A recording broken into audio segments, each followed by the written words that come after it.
The alarm did not sound like the ones I had heard before. It was sharp, broken, and it repeated only twice before it died. I was standing in the lower deck of the Imperial support ship Halvin's Reach, tightening a coolant line, when the lights flickered and every screen around me turned to static at the same moment. My name is Daniel Cole. I am a human engineer, born on a mining colony that once belonged to my people before the Velkari Imperium took it over.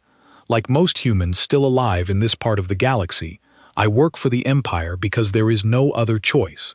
We fix their ships. We clean their reactors. We do not ask questions. But that night, the question asked itself. Cole, get up here. The voice on my comm belonged to Laura Bennett, another human, and one of the few people on this ship I trusted. She sounded calm, but her voice had an edge I had never heard from her before.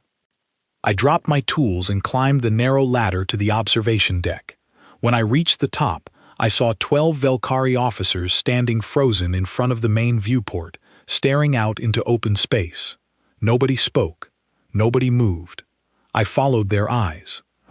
Where the 9th Escort Fleet had been sitting only minutes earlier, there was nothing. No wreckage, no fire, no drifting metal, just empty space, as if the ships had never existed at all. They were right there, Bennett whispered. 6 cruisers and 2 carriers. I watched them on the display less than 2 minutes ago. An older officer named Henry Voss, the only Velkari commander who ever spoke directly to humans without contempt, turned to the communications officer. Try every channel, now. The comms officer's hands trembled over the controls. Sir, I am. There is nothing, not even wreckage beacons. It is like they turned to dust. I felt my chest tighten. In my short life, I had seen ships damaged, ships destroyed, even ships captured. I had never seen ships simply vanish, cleanly, silently, with no explosion and no warning. Radiation signature? Voss asked. None, sir. Debris? None, sir. Voss turned toward the viewport again, his 4 eyes narrowing. Then he said something that made the room go cold. Location. Confirm our current position. The navigator's voice cracked. Sir, we are at the edge of Sector 90, near the coordinates marked in the old charts as forbidden territory. Bennett looked at me. She did not need to say anything. We both knew what that meant. The forbidden sector. The one place in this entire quadrant that every Velkari captain avoided, not because of monsters, not because of pirates, but because of an old warning etched into their command records generations ago. Do not approach. Human remnant zone. Status unknown. I had heard whispers about this place since I was a boy. Some said it was cursed. Some said the Empire itself had quietly lost ships here before, decades ago, and simply erased the reports. Voss ordered the ship to hold position and wait for further instructions from Imperial command. But even as he gave the order, I could see something in his expression that no alien commander ever wanted to show in front of a human crew. Fear. I stepped closer to the viewport, ignoring the warning look Bennett gave me. Out there, past the reach of our sensors, something old was sitting quietly in the dark. Something that had just erased 8 warships without leaving a single trace behind. Cole, Bennett said quietly, do you feel that? I did not answer right away. There was a strange vibration running through the hull, so faint that most people would not have noticed it. It was not mechanical. It felt almost like a heartbeat, patient and steady, coming from somewhere far beyond our ship. Then the main computer chimed. A single line of text appeared on the display, written not in Velkari script, but in old human characters that had not been used in official records for over 2 centuries. Bennett read it aloud, her voice barely above a whisper. Unauthorized vessel detected. Explain your presence. The bridge went completely silent. Every alien officer turned to look at us, the only 2 humans on board, as if we somehow held the answer to a message none of them could read. Voss walked toward us slowly. Cole, Bennett, can either of you understand this? I stared at the words. They were old, formal, almost military in tone, but they were unmistakably human. My hands were shaking as I read them again. It is asking who we are, I said. It wants an explanation." "Explanation for what?" Voss demanded. Before I could answer, the ship's sensors screamed a new warning. Something massive had just come online, deep within the forbidden sector, far larger than anything on our scanners had picked up before. It was not moving toward us yet. It was simply waking up, slowly, deliberately, like something that had been asleep for a very long time and had just remembered why it existed. Bennett grabbed my arm.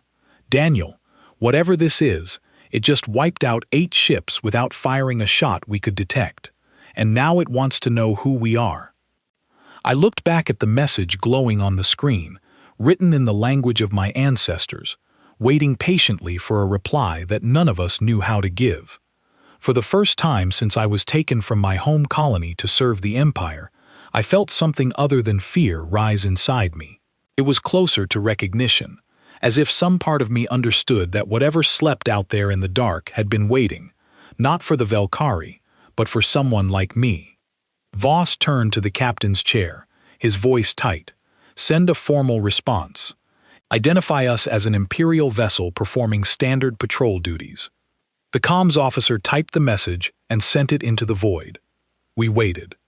The silence that followed felt longer than any silence I had ever experienced. Then, another line of text appeared on the screen, and this time, it was aimed directly at the two of us. "State designation. Are you Terran Command?" Bennett's grip on my arm tightened. Voss spun around, his eyes locking onto mine with something between suspicion and desperation.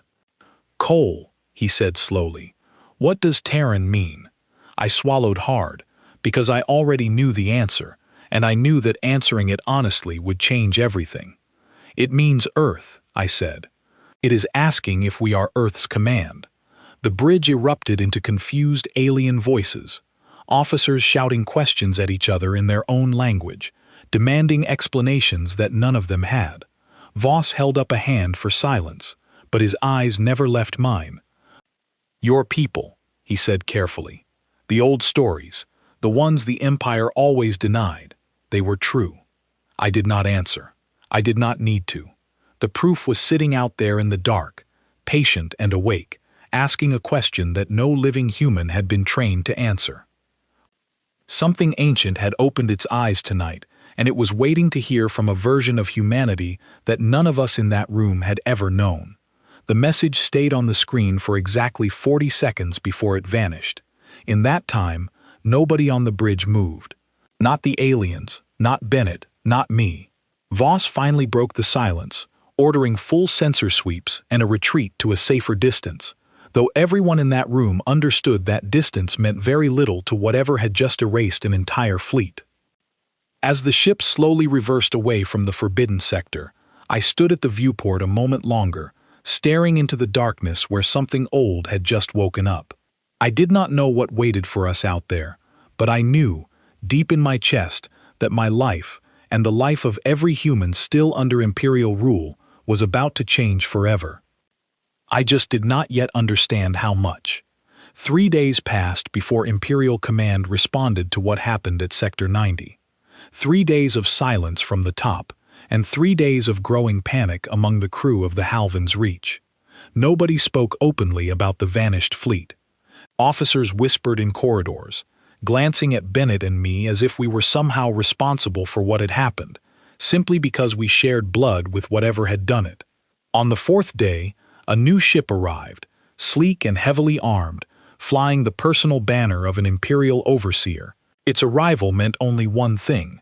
Someone far above Voss's rank had decided this incident could not be buried quietly. Bennett found me in the maintenance bay, staring at a star chart I had pulled up on an old data pad, tracing the edges of the forbidden sector with my finger. "They are calling a formal inquiry," she said. "Command wants answers, and they want them from us." "From us?" I asked. "We are engineers, Laura. We fix engines. We do not command fleets." "We are the only humans on this ship who read that message without help," she said. "That makes us useful, or dangerous. I am not sure which one is worse right now." I set the data pad down. My hands had not stopped feeling unsteady since that night. "Do you think it is really them, our people?" The ones from before the silence? Bennett hesitated before answering. I do not know what to believe anymore. Every human child grows up hearing that Earth lost its war centuries ago, that our ancestors surrendered or were wiped out, and the survivors were scattered and enslaved because there was nothing left to fight with. But nothing about what happened out there looked like defeat, Daniel. It looked like discipline. Her words settled into me slowly. She was right. Whatever had erased that fleet had not done it in rage or chaos. It had done it with precision. Then it had simply asked a question and waited. That was not the behavior of something desperate. It was the behavior of something that had never stopped following orders. 2 hours later, we were summoned to the observation deck, where Voss stood beside the newly arrived overseer, a tall, pale-skinned Velkari named Draith, whose reputation for cold efficiency preceded him across the entire fleet. Draith studied us the way a predator studies something it has never encountered before. You two are the humans who translated the signal. Yes, sir, Bennett answered. Tell me what you know about this so-called Terran command. I glanced at Bennett before answering carefully. Only what every human child is taught, sir. That Earth fought a long war against outside forces many generations ago, and that humanity lost. That is the official record. Draith's eyes narrowed. And yet something in that forbidden sector just destroyed one of our most advanced fleets without taking a single visible hit in return. Does that sound like a defeated species to you, engineer? Neither of us answered. There was no safe way to answer that question honestly. Draith turned toward the viewport, his hands folded behind his back. Long ago, before either of you were born, this empire quietly lost contact with several patrol groups near this same region. We assumed pirates. We assumed equipment failure. We never assumed this. What are you going to do, sir? Voss asked carefully. I am going to send a research team into that sector, Draith said, and I am going to bring these two with me. My stomach dropped. Bennett's expression barely changed, but I could see the tension building behind her calm exterior. Sir, with respect, Voss said, sending humans into an unknown human-controlled zone seems unwise. That is exactly why I am sending them, Draith replied. If there is any chance that whatever exists in that sector will listen to someone, it will listen to its own kind before it listens to us. He turned to face us directly. You will accompany the research vessel Ashkar Vale into Sector 90. You will attempt communication with whatever system or force resides there, and you will report everything back to me. There was no room in his tone for refusal. Bennett and I exchanged a brief look, one that carried more fear and unspoken understanding than either of us could put into words. We were about to walk straight into the heart of whatever had just destroyed an entire Imperial fleet, armed with nothing but our own blood and a hope that it might recognize us as something more than strangers. The Ashkar Vale was a research vessel unlike anything I had worked on before, filled with scanning equipment, deep space probes, and a crew of scientists who seemed more curious than afraid, at least on the surface. Bennett and I were given quarters near the lower deck, far from the command section, a clear reminder of our place in the hierarchy despite the importance of our task. 3 days into the journey, I found myself unable to sleep, standing instead in the observation lounge, watching the stars shift slowly as we approached the edge of the forbidden sector. Bennett joined me there, carrying 2 cups of something warm that barely resembled coffee. You have not slept, she said, handing me a cup. Neither have you, I replied. We stood there in silence for a while, watching the stars. Then Bennett spoke again, quieter this time. Do you ever wonder what our ancestors were like, before the silence, before all of this? I used to, I admitted. My grandmother used to tell stories about old Earth, cities of glass and steel, machines that could fly without wings. She said humanity was proud once, fierce, that we built things no other species could match. Do you believe her? I looked out at the stars, thinking about the message that had appeared on the screen days ago, calm and deliberate, waiting patiently for an answer. I am starting to. The ship's intercom crackled to life before Bennett could respond. All personnel, Report to the main sensor deck. We are entering the outer boundary of Sector 90. We hurried through the corridors, joining a small group of scientists and officers gathered around the main display. The star charts showed our position clearly now, deep within territory that Imperial vessels had avoided for generations. At first, the sensors picked up nothing unusual: empty space, scattered asteroids, a handful of dead moons orbiting a quiet, unremarkable star. It looked, for all purposes, like an abandoned corner of the galaxy that time had simply forgotten. But as we moved closer, something strange began to appear on the scans. One of the scientists, a young researcher named Grace Whitfield, who had been assigned to the mission for her expertise in ancient technology, leaned closer to her console, frowning. "That is not natural," she muttered. "What is not natural?" Bennett asked. Grace pointed to one of the dead moons on the display. "Look at its orbit. It is too precise, too stable. Natural satellites drift over time. This one has not moved a single degree in centuries." The lead scientist, a Sirius Velkari named Kestrin Vale, leaned over her shoulder. "Are you suggesting that moon is artificial?" "I am suggesting it is hiding something," Grace replied. As if responding to her words, the moon's surface shimmered faintly on the scanner display, revealing a hidden structure buried deep beneath layers of rock and metal, disguised so perfectly that it had fooled every previous survey attempt. "That is a shipyard," Grace whispered. "A massive one." The room went quiet. Bennett looked at me, and I felt the same cold realization settling over both of us. This was not simply an old, abandoned corner of space. This was a fortress, hidden in plain sight, waiting patiently for over 2 centuries. Captain Vale ordered a closer approach, ignoring the nervous protests of several junior officers.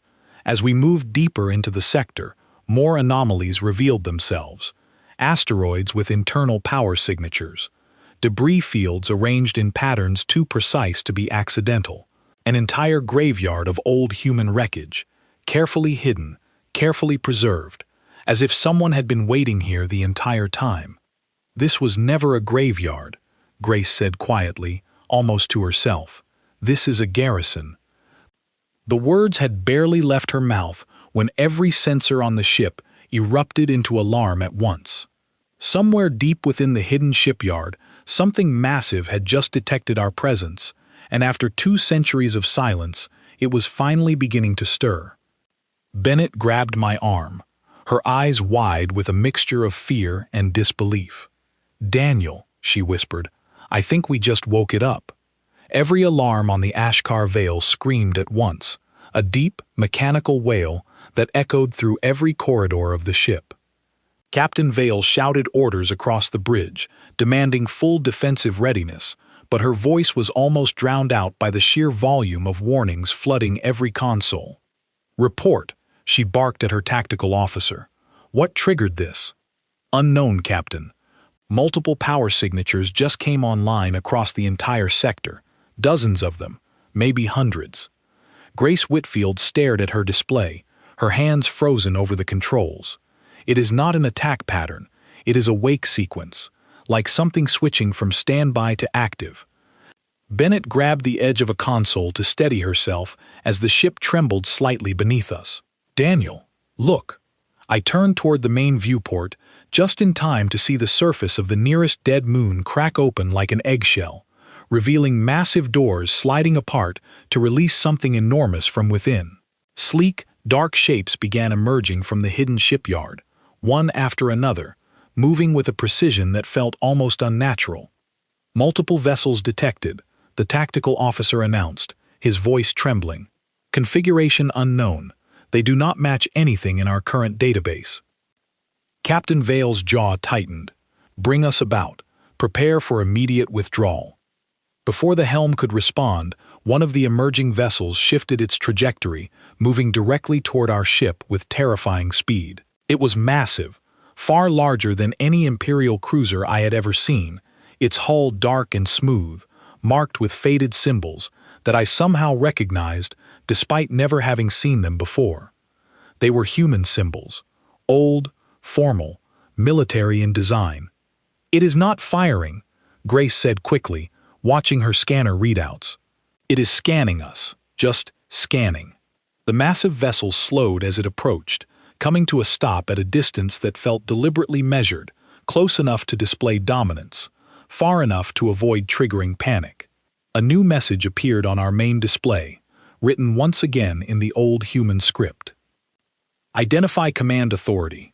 Captain Vale turned toward Bennett and me, her earlier composure cracking slightly beneath visible fear. "Answer it. Now." Bennett stepped forward hesitantly, glancing at me before typing a careful response into the console. "This vessel does not represent Terran command. We are Imperial personnel conducting a survey." The response came almost instantly. "Confirmed. Imperial designation logged. State purpose for entering restricted Terran defense perimeter." "They call themselves Terran Defense," Grace whispered. "This is not just old wreckage. This is an active military network." Captain Vale straightened her shoulders, attempting to regain some sense of authority despite the situation. "Tell them we mean no harm. We are here to establish contact and confirm the status of this sector." Bennett typed the message carefully, choosing her words with visible caution. The reply that followed sent a chill through everyone on the bridge. "Contact acknowledged. Threat assessment in progress. Remain stationary." For several long minutes, nothing happened. The massive vessel simply hovered there, silent and still, while dozens of smaller ships continued emerging from the hidden shipyard behind it, arranging themselves into careful formations that looked less like an ambush and more like a disciplined military exercise. Then, without warning, every screen across the Ashkar Vale flickered simultaneously, and a new message appeared, longer this time, more formal in tone. "Imperial vessel confirmed as non-hostile survey unit. However, records indicate previous Imperial vessels have entered this sector under similar survey designations and later returned with hostile intent. Full assessment required before further contact is granted." Captain Vale's hands tightened into fists at her sides. "Previous vessels," she muttered. "The 9th Escort Fleet." Grace looked up sharply. "They think our people tried something before. That is why they were destroyed." Bennett's fingers hovered over the console. "Should I ask them directly?" "Do it," Vale said quietly. Bennett typed the question carefully. "What happened to the previous Imperial fleet that entered this sector?" The response was immediate, delivered with the same calm precision that had defined every message so far. The previous fleet exhibited hostile scanning patterns consistent with pre-invasion reconnaissance protocols. Standard defense procedures were executed. All 8 vessels were neutralized without survivors. The bridge fell into stunned silence. Bennett's hands trembled slightly as she read the words aloud for those who could not understand the script. "They were testing us," Grace said quietly. "The first fleet did something these machines interpreted as a threat, and they responded exactly as they were trained to." Captain Vale turned toward Bennett and me, her expression unreadable. "You two share blood with whatever built this. Perhaps that connection is exactly what will keep the rest of us alive today." I stepped forward slowly, feeling the weight of every eye on the bridge settle onto me. "What do you want us to do?" "Talk to them," Vale said simply. "Convince them we are not a threat." Bennett looked at me, and for the first time since this entire ordeal began, I saw something steady form behind her fear, a quiet determination that mirrored my own growing resolve. I stepped closer to the console and began typing my own message, choosing each word with careful precision. "We are human, descendants of Terran command. We do not come with hostile intent. We come seeking understanding." The bridge waited in tense silence as the message transmitted into the dark. Long seconds passed before a response finally appeared, different in tone from every message before it, almost hesitant, as if the system itself needed a moment to process what it had just received. "Human designation confirmed through biometric scan. Welcome, descendant. Explain the current status of Terran command." Bennett's breath caught beside me. Grace stared at the screen, her scientific curiosity momentarily overwhelmed by the historical weight of the moment.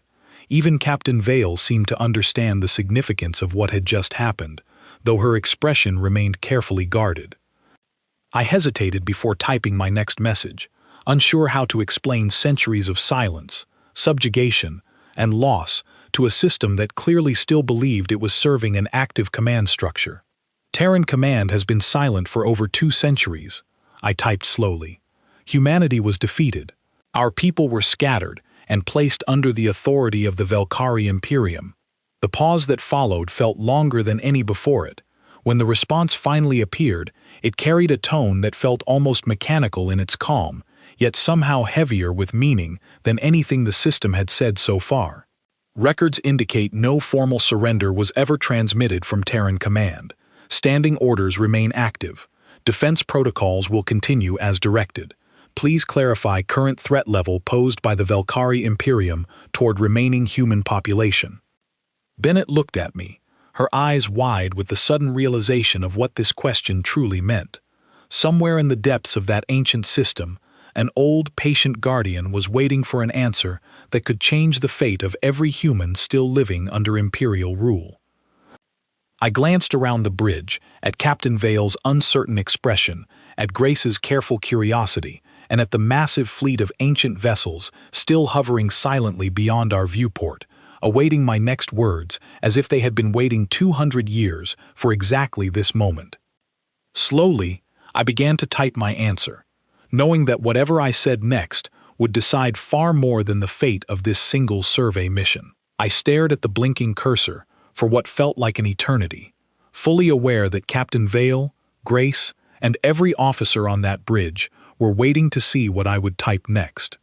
Bennett stood beside me, her hand resting lightly on my shoulder, a silent reminder that whatever happened next, we would face it together. Finally, I typed my answer. Humanity has been treated as a subordinate species under Imperial rule. Freedoms are limited. Many of our people serve without choice. There has been no large-scale violence, but there is no equality either. The response came after a long pause, measured and deliberate. Acknowledged. Clarify. Does the Velkari Imperium currently pose an active threat to human survival? I hesitated, glancing at Captain Vale, who remained silent, clearly aware that my next words could shift the balance of an entire fleet's readiness.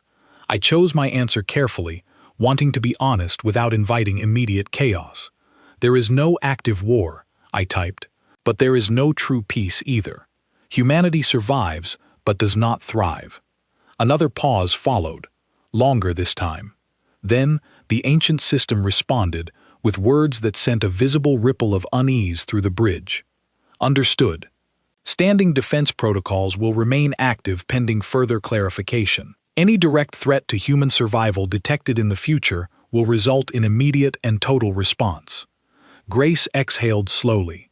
They just gave us their entire operating principle in one sentence. Protect humanity, no matter the cost. Captain Vale's expression tightened. That includes protecting them from us. From the Imperium, Bennett corrected quietly. Not from individuals like you, Captain. At least not yet. Vale did not look comforted by that distinction.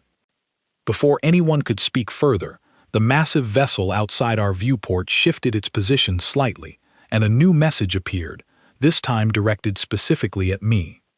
Human designation Daniel Cole.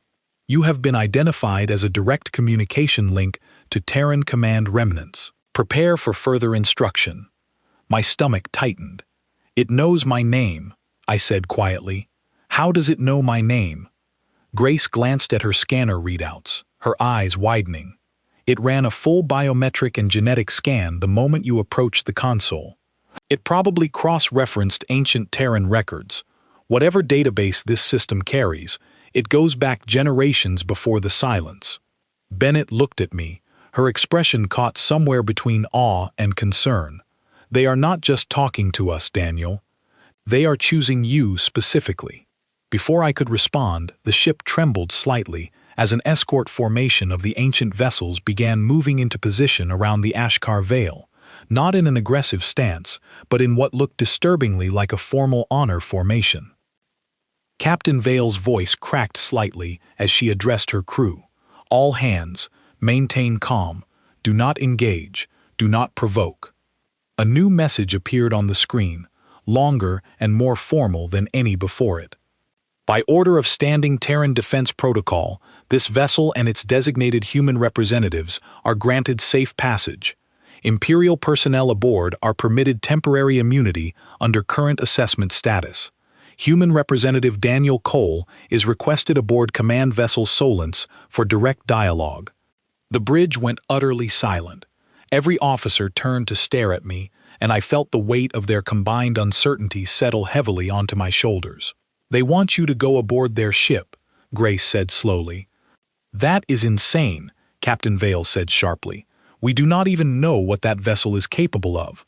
"With respect, Captain," Bennett said carefully, "I do not think we are in a position to refuse." Vale's jaw tightened, but she said nothing further. She understood, as we all did, that refusing an invitation from a system capable of erasing an entire fleet without leaving a trace was not a wise decision. I looked at Bennett, my closest friend in this entire ordeal, searching her expression for some kind of reassurance. She offered a small, steady nod. "I am going with him," she said firmly, turning to Captain Vale. "He should not face this alone." Vale hesitated, then finally nodded. "Very well, but stay in constant contact. If anything happens—" "We understand," Bennett said quietly. A small transport shuttle was prepared, and within the hour, Bennett and I found ourselves drifting slowly toward the massive ancient vessel known as the Solence, its dark hull looming larger with every passing moment, covered in faded symbols that spoke of a history far older than either of us had ever known.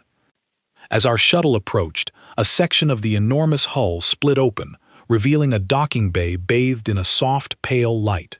Bennett squeezed my hand briefly as our shuttle guided itself inside, the massive doors sealing shut behind us, with a deep, resonant hum. We stepped out slowly, our footsteps echoing across a metal floor that had clearly been recently maintained despite centuries of isolation.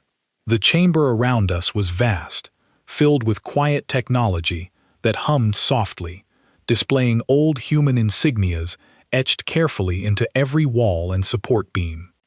A calm, synthetic voice echoed through the chamber, neither harsh nor threatening, yet carrying an unmistakable authority. "Welcome aboard Command Vessel Solence. Human designation Daniel Cole and companion Laura Bennett, please proceed forward." Bennett glanced at me, her expression carefully composed despite the obvious tension in her eyes. "Well," she whispered, "I suppose this is it." We walked forward together, following a softly illuminated path that led deeper into the heart of the ancient vessel, unsure of what exactly awaited us, but fully aware that whatever happened next would shape the future of every human still living under the shadow of the Valkyrie Imperium.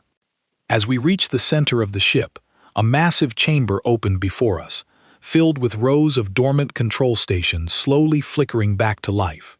In the very center, a single holographic display shimmered into existence, forming the faint outline of a human figure dressed in an old military uniform, standing at perfect attention as if awaiting new orders after 2 centuries of silence.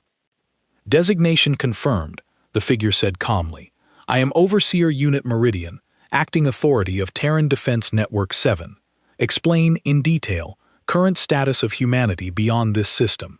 Bennett and I exchanged a brief glance, both of us fully aware that the words I chose next would decide far more than either of our individual fates.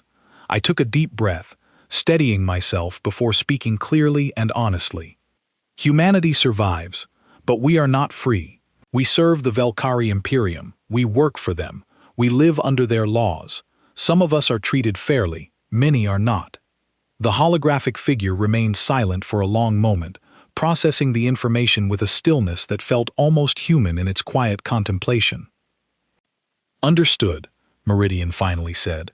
"Terran Defense Network 7 was established to protect humanity in the event of total collapse of Central Command.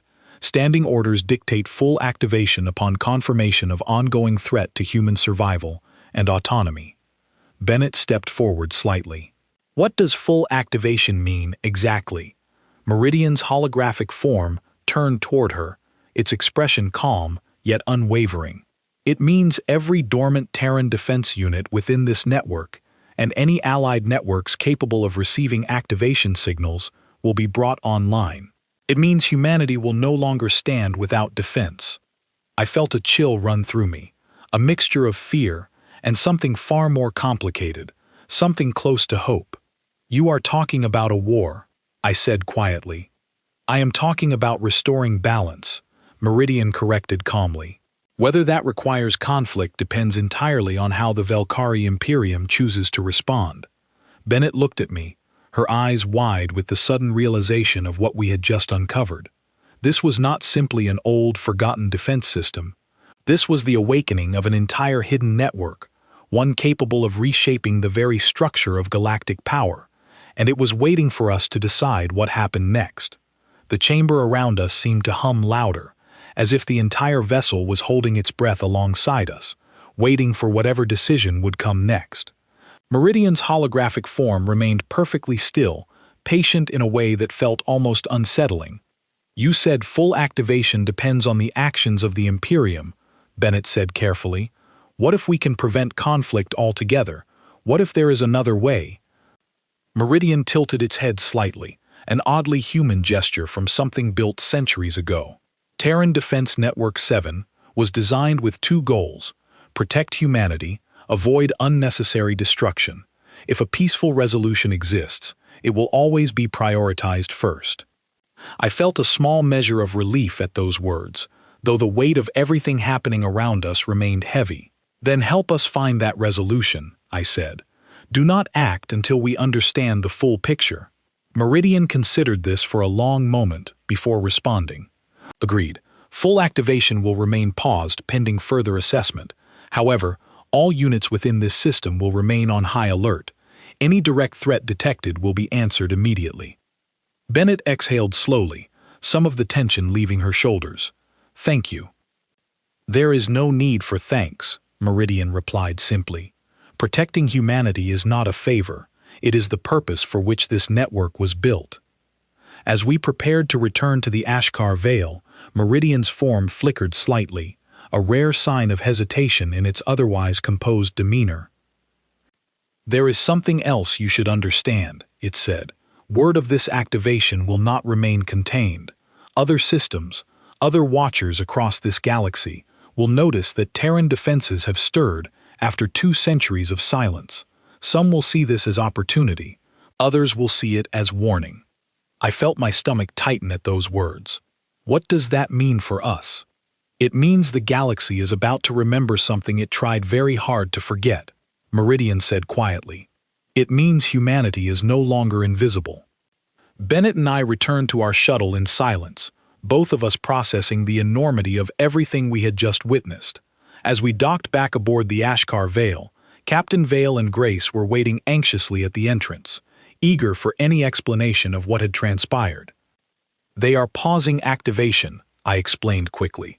"For now, but they made it clear that this will not stay quiet for long." Grace's eyes widened. "You mean other factions will find out?" "They already know," Bennett said grimly. "An entire fleet went silent near forbidden territory. Someone was bound to notice." Captain Vale's expression darkened. "Command will not be pleased when they hear how close we came to a full-scale confrontation." As if summoned by her words, the ship's communication system crackled to life, broadcasting an urgent priority signal from Imperial High Command. The message was brief, but its tone carried unmistakable alarm.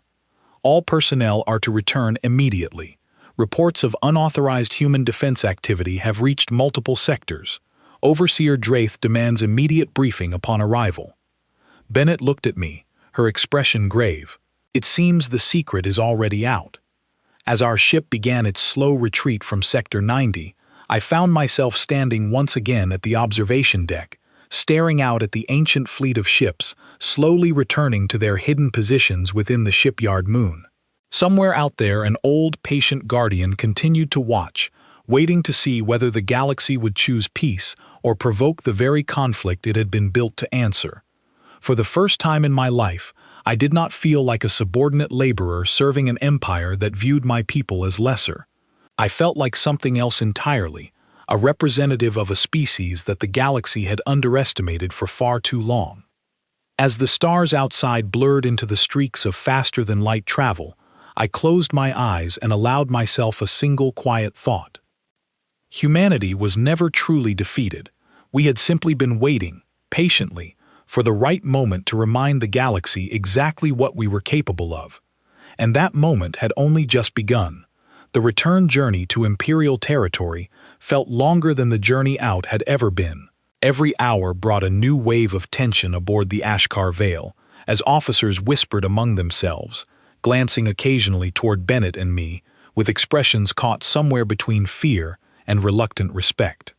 By the time we docked at the Central Imperial Station, word of what happened in Sector 90 had already spread far beyond our small crew. Crowds of officers and workers gathered near the docking bays, watching in silence as we disembarked, their curious stares following us the entire way to the briefing chamber where Overseer Draith awaited. Draith stood at the head of a long table, surrounded by high-ranking officials whose expressions ranged from concern to poorly hidden anger. Captain Vale entered first, standing rigid as she offered a formal salute. "Report," Draith said sharply, his patience clearly worn thin. Vale relayed the events methodically, careful to include every detail, from the initial activation to Meridian's decision to pause full deployment. When she finished, the room fell into a heavy silence. "An entire hidden network," Draith muttered, more to himself than anyone else. "For over 2 centuries, right under our own borders." "They are not hostile," Bennett interjected carefully, "not unless directly provoked." Draith's sharp eyes turned toward her. "And how confident are you in that assessment, engineer?" "Very confident," I answered before Bennett could respond. "They value human survival above all else. They do not seek conquest. They seek protection." Draith studied me for a long moment, his expression unreadable. And yet, should this empire ever act against humanity, even indirectly, they have made it clear that total force will follow. "Yes," I admitted honestly, "that is exactly what they made clear." The room erupted into quiet murmurs, officials whispering among themselves, clearly unsettled by the implications of what they had just heard. Draith raised a hand for silence, his gaze never leaving mine. "This changes everything," he said quietly. "Humanity is no longer simply a subordinate species within this empire. You are now a variable capable of triggering catastrophic consequences." I felt a strange mixture of pride and unease at his words. For the first time, an Imperial official was acknowledging, however reluctantly, that humanity held real power, power that could not simply be dismissed or controlled. "What happens now?" Captain Vale asked carefully. Draith's expression hardened.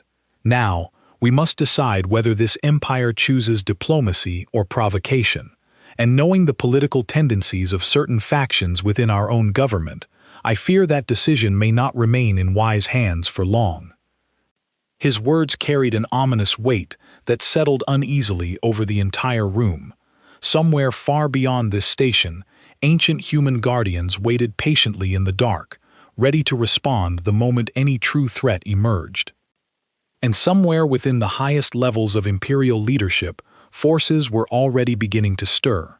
Forces that viewed this newly discovered human strength not as a call for peace, but as a challenge to be silenced before it could grow any further. As I stood there, surrounded by uncertain officials and quiet murmurs of fear, I understood one simple truth. The galaxy had just been reminded that humanity was never truly gone. And whether the Empire chose wisdom or aggression, one thing remained absolutely certain. Should they ever cross that ancient, patient line drawn centuries ago, they would learn exactly why those old defenses had been built to answer with everything they had. The Imperial government publicly downplayed the incident within days, releasing carefully worded statements describing the loss of the 9th Escort Fleet as an unfortunate accident involving unstable spatial anomalies. Yet beneath the surface, panic spread quietly through military circles, as commanders quietly reassigned patrol routes to avoid Sector 90 entirely. Bennett and I were placed under quiet observation, technically free, yet clearly watched by Imperial agents who viewed us as unpredictable variables rather than simple engineers. Grace remained in contact with us occasionally, sharing updates from within the scientific community, where debate raged over the true nature and capabilities of Terran Defense Network 7. Then, one evening, Bennett arrived at my quarters carrying a datapad, her expression tight with concern. "There is a faction within Imperial Command pushing for a covert strike," she said quietly. "They believe if they can destroy the network's central control system, they can eliminate the threat before it grows any further." My stomach turned cold. That is exactly the kind of provocation Meridian warned us about. "I know," Bennett said grimly, "and if they attempt this, there will be no stopping what happens next." I stared out at the quiet stars beyond my window, my mind racing through every possible outcome. Whatever path the Empire chose next would decide the fate of countless lives, human and Velkari alike. Somewhere out there, ancient guardians continued their patient watch, waiting to see whether the galaxy had truly learned its lesson, or whether history was about to repeat itself in the most devastating way imaginable. 3 weeks after our return, Bennett woke me before dawn, her voice tense over the comm. "Daniel, get to the observation deck now. Something is happening." I arrived to find a small group of engineers and off-duty officers gathered around a public data terminal, watching a live feed from an Imperial military channel. My chest tightened as I read the scrolling text beneath the broadcast. "Covert Strike Force Talon 7 has departed for Sector 90 under direct orders from High Command, bypassing Standard Council approval." "They actually did it," Bennett whispered beside me. "They are going after the control system." Grace arrived moments later, breathless, her face pale. I tried to warn the Science Council, but by the time anyone listened, the strike force had already launched. 3 stealth cruisers, armed with experimental disruption weapons designed to target automated command cores. "They think they can shut Meridian down before it can respond," I said slowly, the pieces falling into place. "They think wrong," Bennett said grimly. We rushed to the nearest communication terminal, desperately attempting to send a warning message towards Sector 90, though we had no way of knowing whether it would arrive in time, or whether it would even be believed. Hours passed in agonizing uncertainty. Then, without warning, every screen across the station flickered simultaneously, displaying a single message broadcast across all Imperial channels, written once again in old human script, translated instantly by emergency protocols now installed following our previous encounter. "Unauthorized military action detected within Terran defense perimeter. Hostile intent confirmed. Standing orders enacted." My blood ran cold. Bennett grabbed my arm, her grip painfully tight. "Daniel, they triggered it. They actually triggered full activation." Reports began flooding in from across the sector within minutes. The 3 stealth cruisers of Talon 7 had been neutralized instantly upon crossing into the defense perimeter, their systems disabled with the same precise, merciless efficiency that had erased the 9th Escort Fleet weeks earlier. But this time, the response did not stop there. Sensor readings across multiple sectors began detecting massive energy signatures igniting simultaneously, not just within Sector 90, but across several previously unknown locations scattered throughout Imperial territory, hidden facilities that had remained dormant and undetected until this very moment. "There are more of them," Grace said, staring at her display in stunned disbelief. "Other Terran networks, hidden across the entire quadrant." Bennett's face had gone pale. "This is not just one Guardian system anymore, Daniel. This is an entire hidden defense grid, awakening all at once." I felt the weight of what was happening settle heavily over me. The Empire had made its choice, and in doing so, it had unleashed something far larger and far more dangerous than a single warning fleet. Imperial command chambers erupted into chaos as reports continued flooding in. Entire patrol fleets stationed near previously dormant human territories were suddenly finding themselves surrounded by ancient, awakened warships, their weapons systems locked, yet not firing, simply waiting, watching, exactly as Meridian had described. Draith summoned Bennett and me back to the central briefing chamber almost immediately, his expression a mixture of controlled fury and barely concealed fear. "Your people's machines have gone active across half our territory," he said sharply. "Explain this, now." "You triggered it," Bennett said firmly, refusing to back down despite his obvious anger. "Your own commanders launched an unauthorized strike against a system that made its rules perfectly clear from the very beginning." Draith's jaw tightened, but he said nothing to refute her words. "What happens now?" he finally asked, his voice quieter, almost desperate. I stepped forward, feeling a strange calm settle over me despite the chaos surrounding us. "Now you listen. Every Guardian system currently active is watching, waiting to see whether this empire chooses peace or continues down a path toward total, unavoidable conflict." Draith stared at me for a long moment, the weight of countless lives resting heavily behind his eyes. Finally, he nodded slowly. "Then we must speak with them directly, before this spreads any further." As preparations began for an emergency diplomatic contact, I found myself standing once again at the edge of everything I had ever known, fully aware that the next few hours would determine whether the galaxy moved toward a fragile peace or plunged into a conflict unlike anything it had witnessed in centuries. Somewhere out there, patient and awake after generations of silence, humanity's ancient guardians watched and waited, ready to answer however the Empire chose to respond. The emergency contact was arranged within hours, though every moment felt like an eternity, as Imperial officials scrambled to prepare a response, befitting the scale of what had just unfolded. Bennett and I were placed at the center of the negotiation, serving as translators and, more importantly, as the only trusted bridge between two sides that had misunderstood each other for far too long. Draith stood beside us, his composure carefully maintained despite the obvious tension radiating from every corner of the command chamber. Around us, Imperial officials watched nervously as the main display flickered to life, revealing once again the calm, steady form of Overseer Unit Meridian. "Overseer Draith," Meridian said calmly, its synthetic voice carrying an unmistakable weight of authority.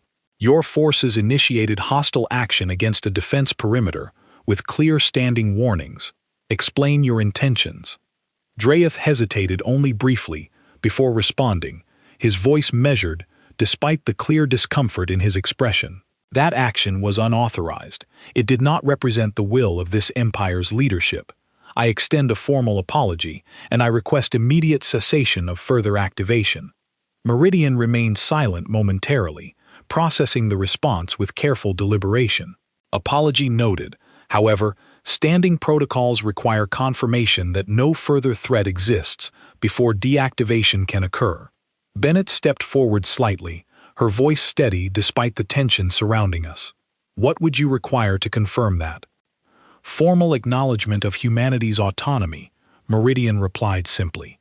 "Immediate cessation of forced servitude, and guaranteed protection under recognized interstellar law, rather than subjugation under Imperial authority." The room fell into stunned silence. Draith's expression tightened, clearly wrestling with the enormity of what was being demanded. "That would require significant political restructuring," he said carefully. "That is not our concern," Meridian replied simply.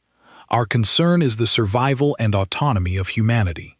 This empire may negotiate terms, but the fundamental requirement remains absolute." I watched Draith carefully, sensing the internal conflict raging behind his composed exterior. For centuries, humanity had been treated as a lesser species, useful only for labor and obedience. Now, an ancient guardian system was demanding recognition, equality, and freedom, backed by a force capable of erasing entire fleets without hesitation. "And if we refuse?" Draith asked quietly, though his tone suggested he already understood the answer. "Then full activation will proceed," Meridian said simply. "Every hidden Terran network across this quadrant will awaken fully, and this empire will face consequences far beyond anything experienced in recent memory." Draith remained silent momentarily, glancing briefly toward Bennett and me, before returning his gaze toward the display. "Give me time," he finally said. "Time to bring this before the full council. Time to negotiate terms that both sides can accept." Meridian considered his request carefully. 72 hours, it finally replied. Beyond that time frame, full activation will proceed regardless of political deliberation. The screen flickered off, leaving the room in tense silence. Dreyeth exhaled slowly, running a hand across his face in obvious exhaustion. 72 hours to renegotiate centuries of policy, he muttered. This will not be easy. Bennett glanced at me, her expression carrying a mixture of hope and lingering uncertainty. "It is a start," she said quietly. Over the following days, Imperial leadership descended into fierce internal debate. Some officials argued for immediate compliance, fearing the catastrophic consequences of further conflict. Others, driven by pride and generations of ingrained superiority, resisted fiercely, unwilling to acknowledge equal status for a species they had long viewed as inferior. Bennett and I found ourselves at the center of countless meetings, serving as living proof of humanity's continued relevance, our very presence a constant reminder of the stakes involved. On the final day before the deadline, Dreyeth called us into his private office, his expression carrying a rare vulnerability I had not seen before. "The council has voted," he said quietly, reluctantly, but decisively. "Formal recognition of human autonomy will be granted. Forced labor will be phased out over the coming months, with immediate protections established under recognized law." Relief washed over me, though I remained cautious, aware that generations of prejudice would not vanish overnight, simply through political declarations. "It is a beginning," Bennett said softly beside me. Dreyeth nodded slowly. "A fragile one, but a beginning nonetheless." As word of the agreement spread, both public and private communication channels lit up across the quadrant, sparking debate, celebration, and quiet fear among those who understood the significance of what had just occurred. For the first time in over 2 centuries, humanity had reclaimed a voice within galactic affairs, not through violence, but through patient resilience and a network of guardians who had never abandoned their original purpose. As the formal announcement spread throughout Imperial space, Bennett and I stood once again at the observation deck of a returning Imperial vessel, watching the stars stretch endlessly before us. "It feels strange," Bennett admitted quietly. "After everything we grew up believing, everything they taught us about our own inferiority, all of it changed because a handful of forgotten machines refused to stop waiting." I nodded slowly, my thoughts drifting back to the countless generations of humans who had lived and died beneath Imperial rule, unaware that somewhere out there, ancient guardians had remained faithfully patient, holding on to hope for a future they had never stopped believing in. "They never surrendered," I said softly. "They just waited for us to remember who we really were." As the ship continued its journey homeward, word began arriving from distant corners of the galaxy, other species reaching out cautiously, some fearful, some curious, all eager to understand this newly reawakened human presence within galactic affairs. For the first time since the silence began, humanity stood not as a forgotten subjugated species, but as something the galaxy could no longer afford to overlook. Somewhere far beyond Imperial borders, ancient guardians continued their silent watch, their purpose finally fulfilled after generations of patient waiting. And within me, alongside the uncertainty of an unfamiliar future, there remained a quiet, unwavering pride, knowing that humanity's story was far from over. It had only just begun again,